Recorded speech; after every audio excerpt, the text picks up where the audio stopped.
നമ്മുടെ ജീവിതത്തിൽ നമ്മുടെ ഡയറ്റ് നമ്മൾ ശരിയാക്കണം. ഡയറ്റ് എന്ന് പറയുമ്പോഴേക്കും അധികമായിട്ടുള്ള processed food, oily foods, fatty foods ഒക്കെ കഴിവതും കുറക്കുക.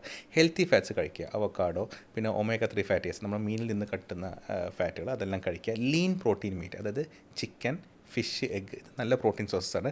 റെഡ് മീറ്റ് ഒരു പരിധി വരെ നല്ലതാണ്.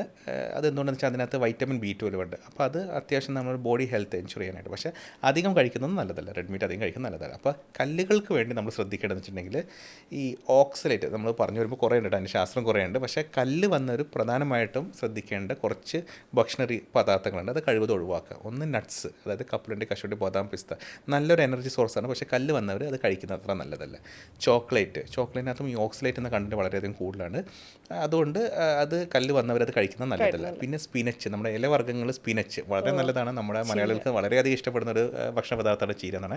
കല്ല് വന്നവർ കഴിവത് അത് കഴിക്കാതിരിക്കുകയാണ് നല്ലത്. പിന്നെ ഭക്ഷണത്തിൽ ഉപ്പിൻ്റെ അളവ് കുറയ്ക്കാം.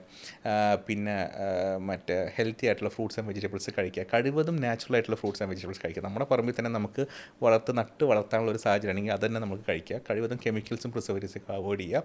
ലൈഫ് സ്റ്റൈൽ ആണെങ്കിൽ തന്നെ ഡെയിലി ഒരു 15 അല്ലെങ്കിൽ 20 മിനിറ്റെങ്കിലും നമ്മൾ ഒരു ജോഗിങ്, ഒരു ലൈറ്റ് കാർഡിയോ ആക്ടിവിറ്റി നമ്മൾ ചെയ്യുക. അതോടുകൂടി തന്നെ ആഴ്ചയിൽ 3 ദിവസമെങ്കിലും വെയിറ്റ് ട്രെയിനിങ് ചെയ്യുക.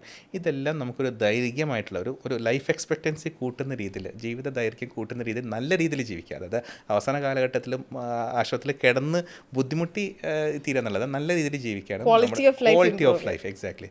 അത് പല രീതിയിലും physical quality, emotional quality, mental quality, sexual quality, ഇതെല്ലാം ഇമ്പ്രൂവ് ചെയ്യാനായിട്ട് ഇതെല്ലാം സഹായിക്കും. ഇതാണ് എൻ്റെ പാർട്ടിക്കുലർ. ഇത്രയും കാര്യങ്ങൾ ഞങ്ങൾക്ക് പറഞ്ഞു തന്നതിന് thank you so much. All the best. Okay, right.